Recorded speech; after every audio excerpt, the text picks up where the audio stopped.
ယောက်ကတော့မှားထားပြီဆိုတာ तू တိလိုက်တယ်ဗျအဲ့ဒါနဲ့လှေတချီကလည်းလှေပေါ်မှာအကုန်လုံးကိုမေးတာပေါ့ဘသူအမှားယွင်းနေလှုပ်ထားကြသေးလဲဒီလှေပေါ်မှာဘာများတခုခုမှားထားကြသေးလဲဆိုပြီးတော့မေးတာပေါ့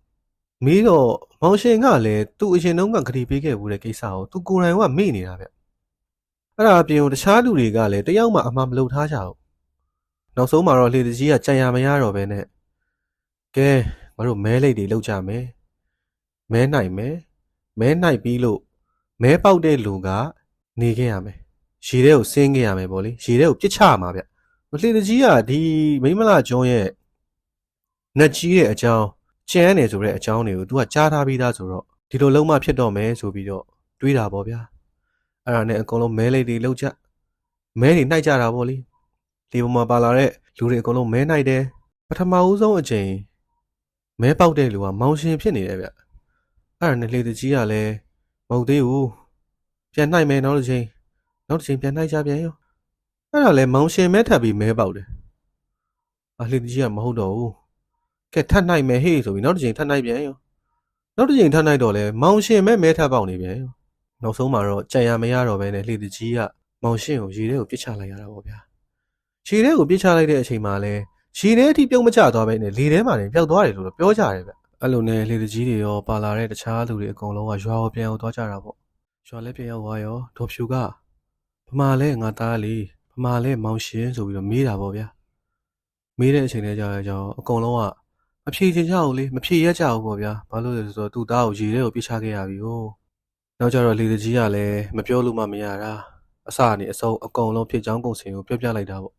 အဲ့ချိန်ကျတော့မှဒေါ်ဖြူကလည်းရင်ခွဲနာကြအဲ့ရတဲ့ဘုံဘုံလဲတော့တာပေါ့ဗျာတစ်ဖက်မှာလည်းမောင်ရှင်ကနတ်ဖြစ်သွားတာဗျနတ်ဖြစ်သွားတယ်ဆိုပေမဲ့အစာပိုင်းမှာတော့သူကရေငန်ကိုအပိုင်စားမရသေးဘူးဗျဘလို့မျိုးအပိုင်စားရလာခဲ့လဲဆိုတော့အဘိုးဆိုတဲ့နတ်ရှိတယ်ဗျလူကြီးမင်းတို့အိမ်မှာဥရှင်နတ်ကိုကတ်တဲ့အချိန်ရလို့ရှိရင်သိပါလိမ့်မယ်ကြားဖို့ပါလိမ့်မယ်အဘိုးဆိုပြီးတော့အရင်ဆုံး3ခါခေါ်ပြီးမှကျန်တာကိုဆက်ပြီးတော့ရွတ်ကြတာဗျအဘိုးဆိုတဲ့နတ်ကတချို့တွေမြင်မှုကြပါလိမ့်မယ်ပုံတော်တွေထဲမှာပေါ့နော်ကြားကြီးတစ်ကောင်နဲ့တွဲနေတဲ့ပုံပေါ့နော်အဲ့လိုမျိုးပုံတော်တွေမြင်မှုကြပါလိမ့်မယ်အဘိုးဆိုတဲ့နတ်ကဒီနတ်ဖြစ်သွားတဲ့မောင်ရှင်ကိုရေငန်ကိုအပိုင်စားယူစေရေငန်မှာမင်းဆောင်းလျှောက်စေဆိုပြီးတော့အပိုင်စားပေးလိုက်တော့မှရေငန်ပိုင်ဥရှင်ကြီးဆိုပြီးတော့ဖြစ်လာခဲ့တာဗျဆိုတော့အဘိုးဆိုတဲ့နတ်ကလည်းရာဇဝင်ရှိသေးတယ်ဗျအဘိုးဆိုတဲ့နတ်ကဘလို့ဖြစ်လာခဲ့တာလဲဆိုတဲ့ရာဇဝင်ပေါ့လေအဲ့ရာဇဝင်ကိုလည်းကျွန်တော်နောက်ထပ်ဗီဒီယိုတွေမှာထပ်ပြီးတော့တင်ပြပေးသွားပါဦးမယ်ဗျရေငန်ပိုင်ဥရှင်ကြီးကိုလူတော်တော်များများက match လာမှာတင်ကြတယ်ဗျကျွန်တော်ငယ်ငယ်တုန်းကဆိုရင်လည်းကျွန်တော်အဖိုးကအိမ်မှာဥရှင်ကြီးစင်ရှိတယ်လေဥရှင်ကြီးစင်မှာအုံးရီမုံစမ်းအဲ့လိုမျိုးတွေနဲ့ဥရှင်ကြီးကိုပူဇော်ပတ်တာတယ်ဗျ match လာတိုင်းပေါ့နော်အခုလက်ရှိမှာလည်းရေနဲ့နေတဲ့လူတွေရေနားမှာနေတဲ့လူတွေအထူးသဖြင့်ဒီရေငန်နားမှာနေတဲ့လူတွေပေါ့လေအဲ့လိုလူတွေကအများစုပို့ပြီးတော့ကိုးကွယ်ကြတယ်လို့ပြောကြတယ်ဗျအရင်တော့ဆိုလို့ရှိရင်တောင်ပင်မြို့နယ်တီတာလမ်းဘက်မှာဥရှင်ကြီးနန်းနန်းကြီးတစ်ခုရှိတယ်ဗျအဲ့ဒီဥရှင်ကြီးနန်းနန်းမှာအမြဲတမ်းပွဲလန်းတပင်တွေကျင်းပတယ်မုံစည်းတန်းတွေပွဲစည်းတန်းတွေရှိတယ်ပေါ့လေအဲ့ဒီမှာဥရှင်ကြီးဇက်ကိုကပြတယ်ဗျအမြဲတမ်းဥရှင်ကြီးဇက်ကိုကပြတဲ့အချိန်ကျရင်ကျွန်တော်ငငယ်တော့သွားကြည့်ဘူးတယ်ခလေးဘွားတော့ပေါ့လေတော်တော်ငယ်သေးတဲ့အရွယ်တုန်းကတော့လူကြီးနဲ့လိုက်သွားပြီးတော့ခဏတစ်ဖြုတ်သွားကြည့်ဘူးတယ်ဗျ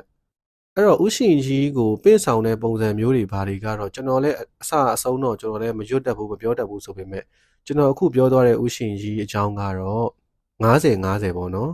90ရာခိုင်နှုန်းကမှန်တာလည်းဖြစ်လိမ့်မယ်90ရာခိုင်နှုန်းကမှားနေတာလည်းဖြစ်ပါလိမ့်မယ်ဗျအဲ့လိုဆိုရင်ကျွန်တော်အမားတွေကိုလာပြီးထောက်ပြပေးလို့ရပါတယ်လူချင်းမင်းတို့ထောက်ပြပေးမှသာကျွန်တော်ကအမှန်ကိုပြင်နိုင်မှာပါခင်ဗျအဲ့ဒါကြောင့်လဲကျွန်တော်ကိုမှားတာရှိရင်ဝင်ရောက်ဆွေးနွေးသွားလို့ရပါတယ်မှားတာရှိရင်ဝင်ပြီးတော့ထောက်ပြသွားလို့ရပါတယ်ခင်ဗျအားလုံးကိုကျေးဇူးအများကြီးတင်ပါတယ်ကျွန်တော်ကတော့ဇွဲပါဗျ